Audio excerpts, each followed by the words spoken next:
profitez pleinement, éteignez les lumières, mettez votre casque ou vos écouteurs, fermez les yeux, relaxez-vous.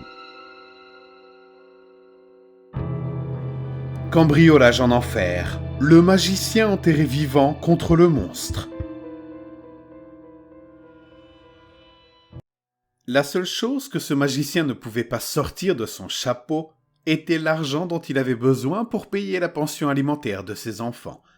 C'est donc avec une certaine réticence qu'il est passé de l'art de faire apparaître des pièces de monnaie derrière les oreilles d'enfants ravis à celui de faire disparaître des portefeuilles et des coffrets à bijoux dans les maisons au milieu de la nuit.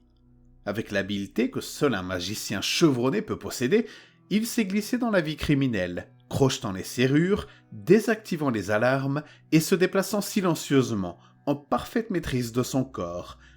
Il savait qu'il faisait un excellent voleur, et bientôt son dégoût initial se transforma en une soif de l'excitation que procurent les effractions et les cambriolages.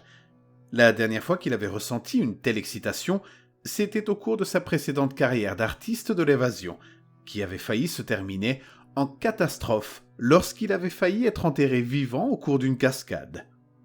Une fois de plus, le mois approchait de la date à laquelle il devait verser la pension alimentaire pour la fille qu'il ne voulait pas voir, et le voleur commença donc à faire des recherches dans la petite ville de Caroline du Nord où il se trouvait.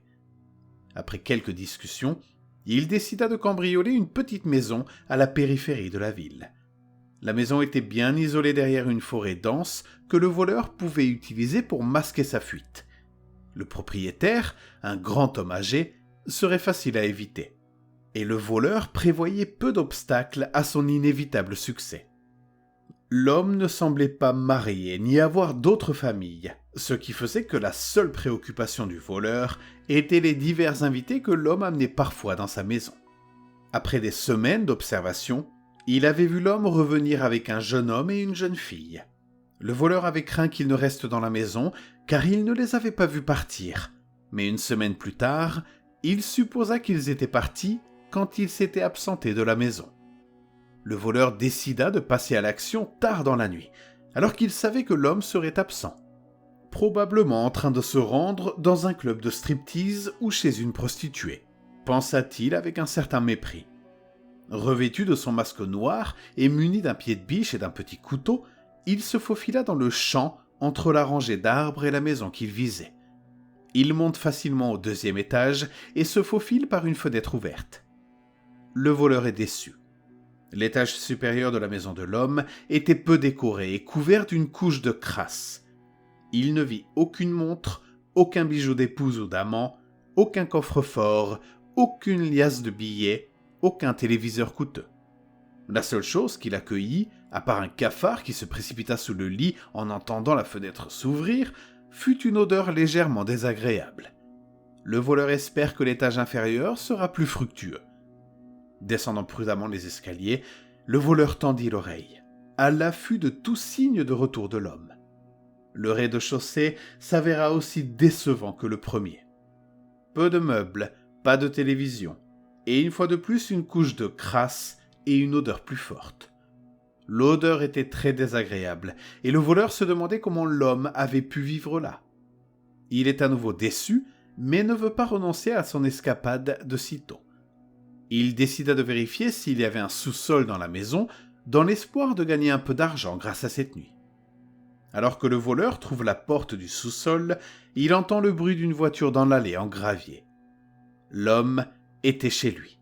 Une situation à laquelle le voleur n'était absolument pas préparé. Il entendit la porte de la voiture claquer et une fille demander si elle pouvait voir le chiot. « Ce doit être sa fille », pensa le voleur. Il pensa à se précipiter vers les marches du 2e étage, mais la porte donnant sur l'extérieur se trouvait entre lui et les marches. Le voleur ne voulait pas s'y risquer. Et si l'homme le voyait? Et s'il était armé? Jamais auparavant le voleur n'avait cambriolé une maison en présence de son propriétaire. Jamais auparavant, le voleur n'avait été confronté à la perspective de se faire prendre. L'excitation que lui procurait cette tournure des événements était sans égale, même à l'époque où il était un artiste de l'évasion. Les clés s'enclenchèrent dans la porte, et lorsque celle-ci commença à s'ouvrir, le voleur se cacha dans le sous-sol, persuadé qu'il pourrait bientôt s'enfuir. La puanteur était écrasante. Le voleur eut un haut-le-cœur puis se mit à vomir. Il descendit les escaliers en titubant, craignant soudain d'être pris, craignant soudain que l'homme ait entendu. Alors qu'il atteignait le bas de l'escalier, il entra en enfer. Un four, des crochets à viande, une lance à incendie, des chaînes et une pile de grandes caisses en bois. Des murs en béton couverts d'une tache brune qu'aucune quantité d'eau ne pourrait nettoyer. Près de la chaudière, bien rangés dans un bac, des tas d'eau, des petits os.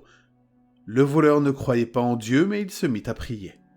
Il pria pour qu'il s'agisse d'eau d'animaux. Il vit que ce n'était pas le cas. Il vit une pile de vêtements soigneusement empilés dans un coin. Des vêtements d'hommes et de femmes de différentes tailles. Une chemise à carreaux d'homme, la robe à fleurs d'une fille. L'odeur du fer, de la peur et du désespoir. L'excitation avait disparu. Il ne restait que ses mains froides et tremblantes, son pied de biche, la sueur froide sur son front et le petit couteau dans sa poche. Un cri retentit sur les marches, suivi d'un bruit de ruban adhésif. La porte du sous-sol s'ouvrit et l'homme commença à descendre, traînant sa dernière prise. Une autre jeune fille, d'à peine 11 ans, enlevée sur un terrain de jeu, à présent meurtrie, ensanglantée et enveloppée dans du ruban adhésif. La jeune fille appelait ses parents à grands cris et se débattait pour s'échapper. Elle a cessé de se débattre lorsque l'homme l'a frappée à nouveau, violemment, au visage. Elle ne s'est pas débattue lorsque l'homme l'a enchaînée au mur. Elle ne s'est même pas débattue lorsqu'il lui a arraché sa robe. Le voleur était silencieux, accroupi derrière la pile de caisses en bois. Il ne voulait pas savoir ce que contenaient ces caisses. L'homme savait qu'il n'était pas seul dans la cave avec son nouveau butin. Il avait entendu le voleur rétorquer, et après avoir jeté un coup d'œil autour de lui, il savait que le voleur se cachait dans le seul endroit disponible, derrière les caisses. Cela n'inquiéta pas du tout l'homme. Au contraire, il se réjouissait à l'idée d'avoir un nouveau jouet. La seule chose qui lui donnait à réfléchir était la difficulté qu'il y avait à gérer les luttes des adultes. Ils se battent toujours plus durement que les enfants. C'est peut-être parce que les enfants pensaient qu'il y avait de l'espoir, alors que les adultes savaient qu'il n'y en avait pas. L'homme a décidé qu'il devait adoucir sa nouvelle entreprise. Un séjour en boîte devrait suffire. Il pourrait même laisser sa nouvelle compagnie dans la boîte pendant la nuit. Après tout, il en avait déjà une vivante. Après avoir enchaîné la fille au mur, l'homme fonça sur la pile de boîtes et se jeta dessus, poussant les boîtes contre le mur et piégeant le voleur. Il passa le coin de la rue, regarda le voleur dans les yeux, paniqué, et lui asséna un coup de genou à la tête, l'assommant. Le voleur s'est réveillé dans l'obscurité. Il était enchaîné en position fétale dans un endroit sombre et claustrophobe. Il pouvait à peine respirer. Il savait où il était. Il se souvenait du tour qui avait failli le tuer. Il était enterré vivant. Le voleur commença à paniquer. Et comme il était en hyperventilation, la faible quantité d'oxygène présente dans son tombeau diminua encore. Il commença à se sentir léthargique. Il savait qu'il devait faire quelque chose. C'est ce qu'il fit. Avec une facilité déconcertante, le magicien retira ses mains de ses chaînes. À l'aide du petit couteau qui se trouvait toujours dans sa poche arrière, il déverrouilla les entraves autour de ses chevilles. Mais il était toujours enterré vivant.